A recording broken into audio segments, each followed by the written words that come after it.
In Jungian theory and practice, the first level of unconscious psychic content that you need to integrate is the shadow. David Richo's book is the perfect workbook on doing that. But first, let's see what the shadow is. Everyone who's heard of the book of Genesis knows that in the beginning, there was light. That light was not the light from the sun or the moon or the stars. Those didn't even show up until the fourth day of creation. That light was the light of consciousness.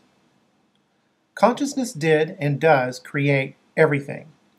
In Jungian theory and practice, that consciousness is known as the conscious ego. Everything else, Jung called the shadow. Everyone has a shadow. Men have it. Women have it. The shadow isn't evil.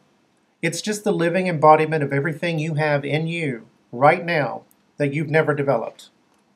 So your shadow, when it comes up in your dreams, will look very different from you, although it will be of the same sex. In fact, it will be the opposite of what you are, personality-wise. It is very important for you to understand that the shadow is alive, because it has a purpose.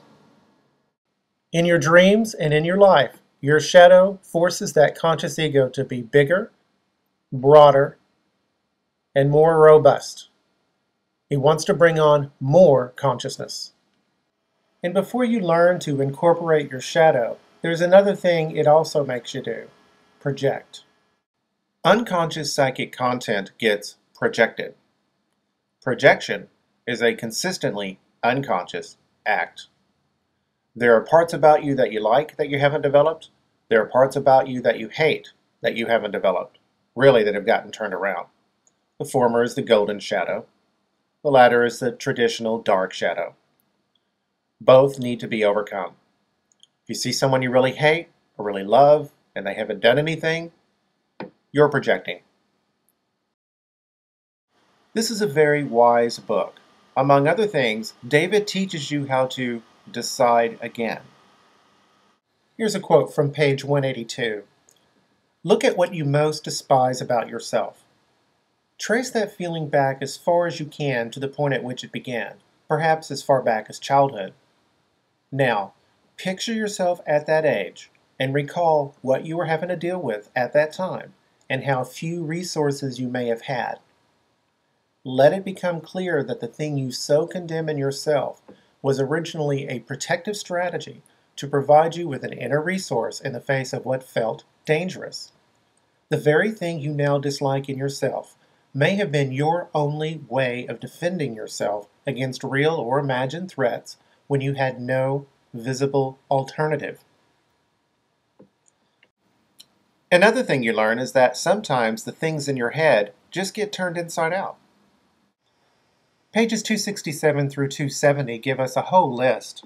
Everyone agrees that self-confidence, admiration, imaginativeness, and self-nurturance are a good thing. But when they get turned inside out, and only turned inside out, they become arrogance, envy, lying, and selfishness.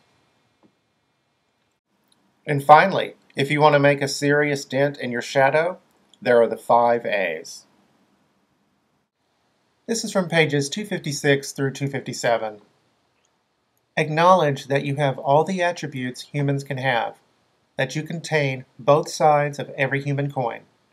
Acknowledge that you have the specific negative traits you see in others that evoke a strong reaction of repulsion in you. The urge to observe coexists with the opposite impulse to expose. Allow yourself to hold and cradle these parts of yourself. Acknowledge that they may have gone underground for a legitimate purpose and are now ready to be turned inside out and become something more creative and empowering in your life. Admit to yourself and one other person these shadow discoveries about yourself. Make amends to those who may have been hurt by your denial of your own shadow.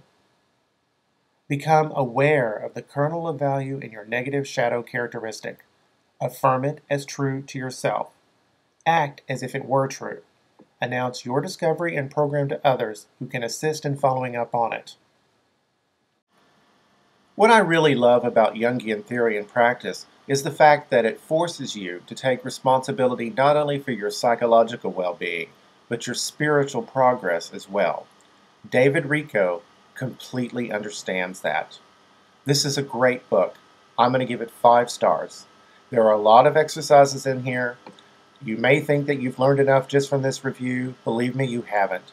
The only way to know your shadow is to experience your shadow, and David helps you do that. Great book.